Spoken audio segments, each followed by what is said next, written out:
Je m'appelle Delphine Boisaubert, je suis Product Owner du projet Crédit Conso Digitalisé. Avant ça, j'étais Product Owner chez IBP, donc informatique des banques populaires, sur des projets de souscription en ligne dont le projet Crédit à la consommation. J'avais eu l'occasion de travailler en méthode agile sur différents projets et donc de pratiquer au quotidien. Ce qui m'a attirée, c'est de pouvoir continuer à travailler dans la continuité de mes projets, tout en bénéficiant de la nouvelle dynamique insufflée par la 89C3 et ainsi pour relever de nouveaux challenges. Ce qui m'a attirée également, c'est de pouvoir travailler dans des équipes avec des profils différents, à la fois bancaires et non bancaires, ce qui permet de tirer profit de leur expérience et de prendre un peu de hauteur sur nos travaux. Je définirais mon rôle comme le porteur de la vision produit. En effet, le Product Owner doit définir la vision produit et la partager de manière claire avec toutes les personnes qui gravitent autour du projet. L'idée étant de s'assurer de la qualité du produit livré en production. Ma journée type, c'est lire, écrire des mails, mais aussi utiliser les réseaux sociaux. C'est préparer, participer et animer des réunions de travail, mais c'est aussi aller sur le terrain à la rencontre des utilisateurs finaux. L'objectif étant d'identifier les réels besoins des utilisateurs, de les faire mûrir, de les affiner et de les traduire en spécifications afin de permettre aux équipes de réalisation d'être alimentées au fil de l'eau. Ce qui est compliqué quand on est Product Owner, c'est de faire comprendre à toutes les personnes qui gravitent autour du projet qu'on ne peut pas livrer le produit cible d'un seul tenant. Il faut vraiment insuffler une dynamique test and learn, y aller de manière progressive et par itération.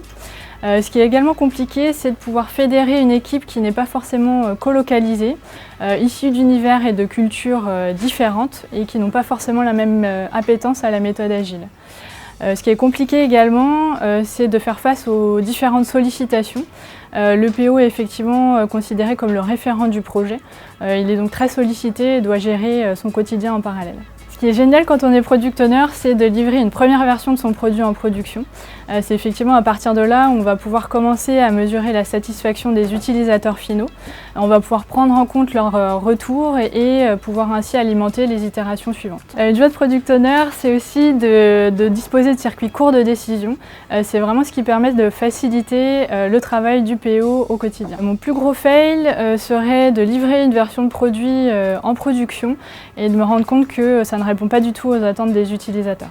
Être Product Owner, c'est être agile et endurant.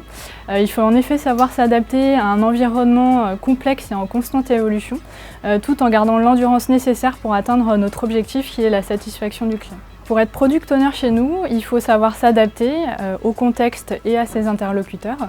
Il faut être en capacité de travailler de manière assez soutenue. Il faut également être ouvert d'esprit, appétant aux nouvelles méthodes de travail. Et au-delà de ça, il faut pouvoir travailler en open space et rester mobile pour aller à la rencontre des utilisateurs. Puis bien sûr, garder sa bonne humeur. Si le Product Owner était un personnage, ce serait un bon commandant de bord.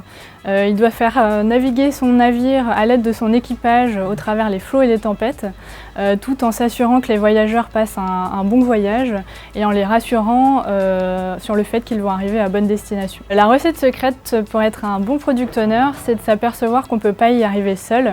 Il faut effectivement s'appuyer sur les autres équipes, les compétences des autres équipes. Donc il faut savoir les cibler, les valoriser et les utiliser au bon moment pour garantir un résultat optimum.